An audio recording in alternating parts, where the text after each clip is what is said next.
Hello, and welcome to Living Better Together. And my name is Michael Snyder, and this is my wife, Kay. Hi. There we go.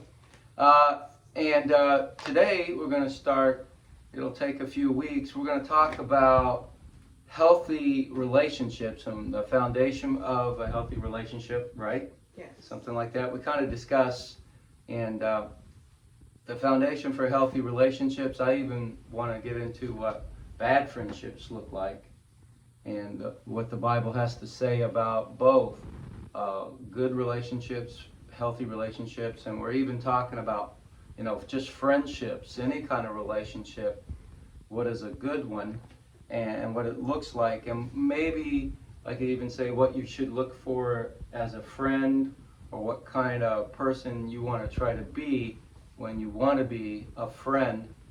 And the first verse I want us to look at is 1 Thessalonians chapter 5, verse 11.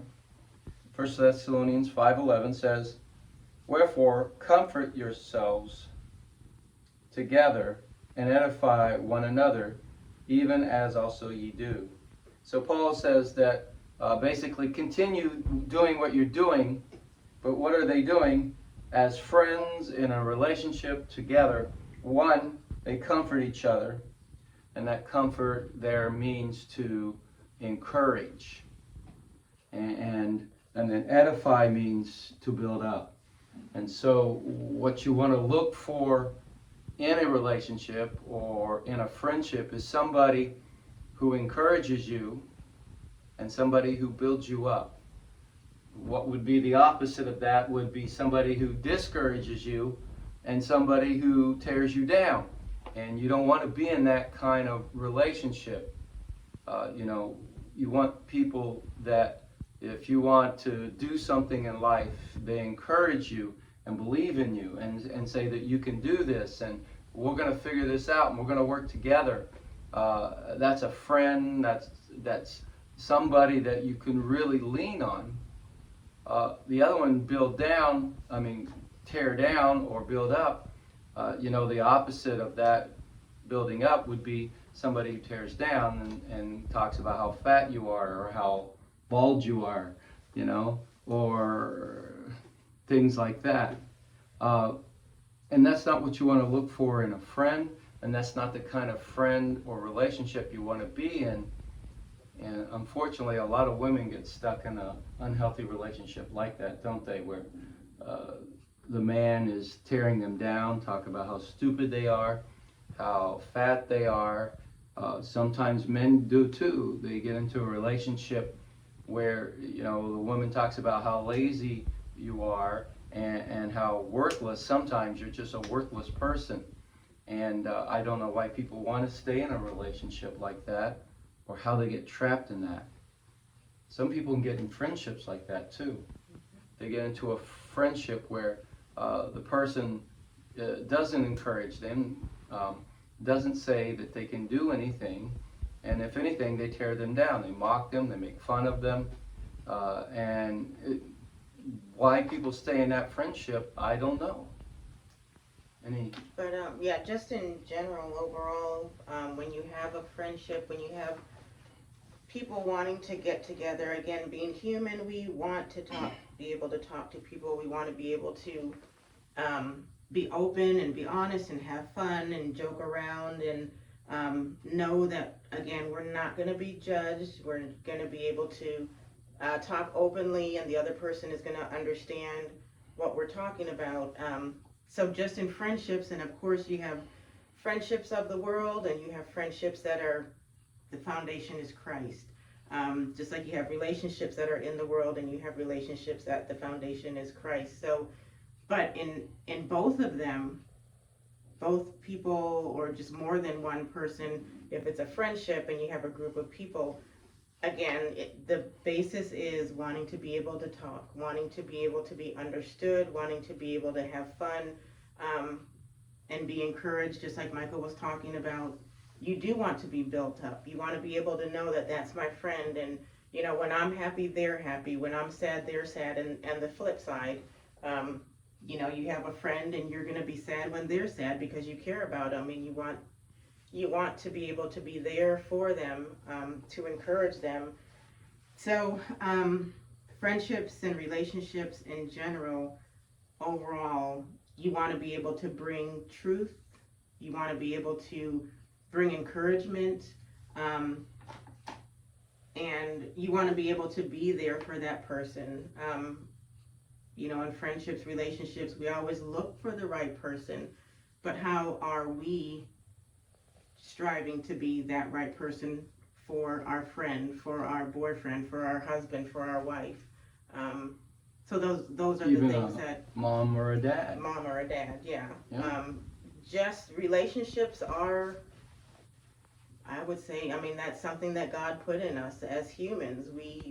What did God say? It's not good for man to be alone. So, we're seeking out friendships. We're seeking out relationships. We're seeking out somebody who we feel comfortable with. Yep. Somebody we can talk to. Just thinking when we were thinking about parents and the relationship with them and being an encourager and building up, I remember a while back when I was a kid, just a few years ago, I don't know how long ago it was, and I had this button made. Remember, you could make buttons. You'd go and give them a piece of paper, and I made a button that says "I never quit," and that was my kind of a motto at the time, and I was so happy. And I had that button, and I brought it home, and I showed it to my mom. I looked, see what button I had, and she goes, "Why would you make that?"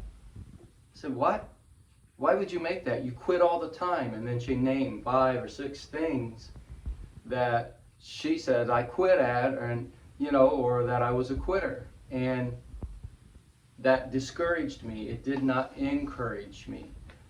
Maybe I was a quitter at the time. It didn't feel like that. Instead, say something encouraging. I never quit. That's great, Mike. That's a great motto. That's a great way to live. Be encouraging, and you want a friend like that too. You have a goal or a plan in life, and they're going to encourage you, Right. Not put you down. And that's what Paul's saying here. We in our relationships should be people that encourage and build up. There's plenty in this earth to tear us down. Plenty. But we should have people that we can go to that build us up and encourage us. And if nothing else, that has to be our parents, and that has to be our spouse. And then I think everybody needs friends to do that, right? Yeah, we do. Again, we do need friends because we want to be able to, that's just people, you want to be able to talk and laugh and encourage and cry. And that's what we do. 2 Corinthians 8:21 says, for we are taking pains to do what is right, not only in the eyes of the Lord, but also in the eyes of man. And again, just like Michael was saying, being in a friendship, being in a relationship, husband and wife, mother, daughter, whatever, we want to be able to know as a mother that whenever our kids come and talk to us, that we're going to be able to encourage. Are we going to be disappointed in some of the stuff they say? Yeah. But then we're there for them. We have to show them that we care about them, that we love them. We still have to discipline them. And again, that's part of that mother-daughter, father-child relationship. God disciplines, those who he loves because he loves them, but he still wants that relationship with us. So if we're having trouble, again, being human, if we are having trouble finding ways to encourage or finding ways to be happy, because sometimes the jealous spirit gets in us, right? Husband, wife, whatever relationship it is, go to God and ask him, help me with this and show me why I am jealous. Show me why I can't be supportive. Show me why I can't be encouraging and happy for my wife, my friend, my whoever it is. And God's going to help you through that because God is going to show us how to get better and how to be able to encourage, and then we have to be confident within ourselves, but it's that God-given confidence so that we can not compare ourselves and not be jealous and not feel like we are not worthy. So is that what you think the number one reason we don't encourage is because we're jealous? We're afraid Keep them. that somebody might succeed or succeed past us or Right. be successful where we were not? Right. Part of that, and then just not knowing how to be happy. I think a big part of it might be that we don't feel like we have purpose.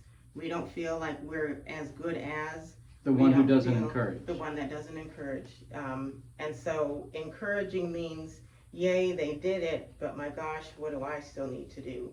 Why can't I be like them? Why can't, where are my gifts? Where are my talents? And that's where, as Christians, I know, like we said, we were talking about friendships in general, and you have friendships that are not Christian, but the ones that are, we go to God and we talk to Him and we ask Him, what are my gifts? What are my talents?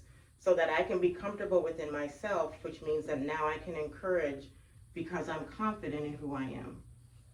And we know that God is not going to, everybody has their own purpose. So your friend's going to have her purpose or his purpose. Your wife's going to have his or her purpose. Be happy. We want to get to that point where Right. we're happy for each other. So if you're, I know this sounds stupid, but I never thought of this before, but if I'm miserable, you ever heard misery loves company? Right. So if I'm miserable, then I can't be happy that you're happy. Right. And I can't be excited because you're excited. Right. And so I've got to say something, I got to throw something in there. Do you ever hear people say, well, I'm just trying to bring you back to reality? You ever hear them say that? Yeah. Or I'm just, I always hate this too. No offense, and then the next thing they say is very offenseful. Right.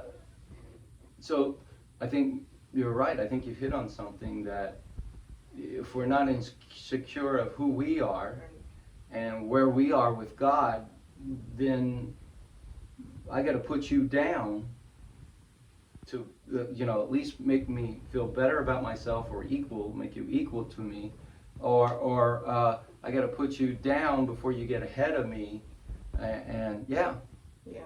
It's putting down, and it's also, you can, how they say, fake it till you make it. Mm-hmm. So somebody comes and tells you, they got accepted to this college, they're starting their new business, or just whatever it is, just really great news for them and something that they've been working towards for a long time. And all of a sudden they're telling you this, and you can be like, oh, that's great, awesome. But it's not a genuine, it's something, I know I need to say something, I know I need to be happy for her, I know I need to be happy for him, so just putting it out there, but your heart is hurting, and it's not a true, genuine, full, joyful, happiness that you're sharing with your friend. It's something that you put out there, and inside you're hurting, and that hurt is eventually going to come out in some way, shape, or form, and your friend or your spouse, they're going to pick up on it. So that's where we're saying is to talk to God and ask God, because you can sense it. You know what I mean? You can sense it in your spirit when it's not, genuine.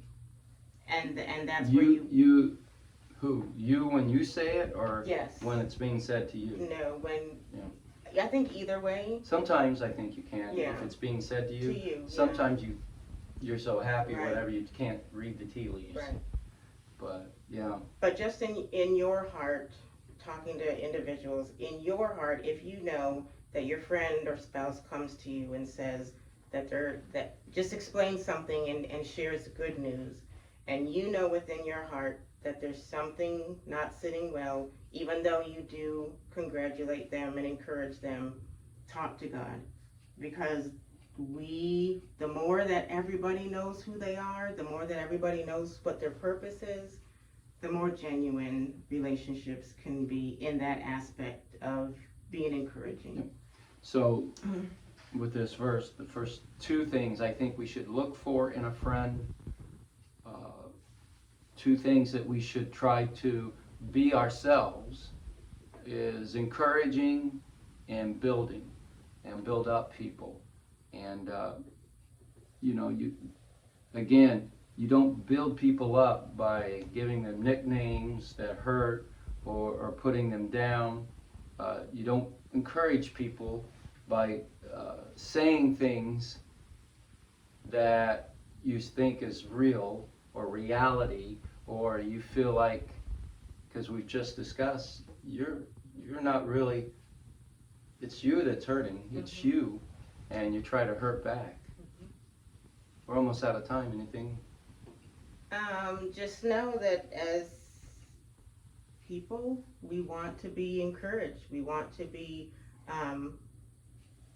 able to talk and laugh and have that relationship, that friendship with others. And relationships and friendships are the best when they are genuine, and that could mean being open and honest, good, bad, and ugly. You're just putting it out there, and the other person is ready and willing to hear, to listen, and then to work through things with you. And that will strengthen your friendship or relationship, whatever it may be. Yep. You never get people, let's talk about being a parent. Now we're going over, that's okay. Parents, you can't